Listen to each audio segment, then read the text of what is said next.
Hello AP people, welcome to Raja's journeys. Vinayaka Chavithi సందర్భంగా ప్రతి నగరంలో రకరకాల వినాయకులు నిలిపిస్తున్నారు. అలాగే మన వైజాగ్లో బెల్లం వినాయకుడిని నిలిపారు. మరి బెల్లం వినాయకుడిని చూడాలనుకుంటున్నారా?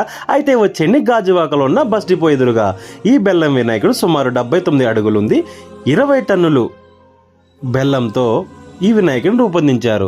రాజస్థాన్ నుంచి తెప్పించిన ఈ బెల్లం చాలా అద్భుతంగా రుచికరమైన బెల్లంలా మన బెల్లం వినాయకుడు రెడీ చేసింది. చూసారా? మరి ఈ గాజువాకలో ఉన్న 20 టన్నుల బెల్లం వినాయకుడు మీరు కూడా చూసేయండి. మరి ఫుల్ వ్లాగ్ చూసినట్లయితే మీకు అర్థమవుతుంది. Stay tune to Raja's journey.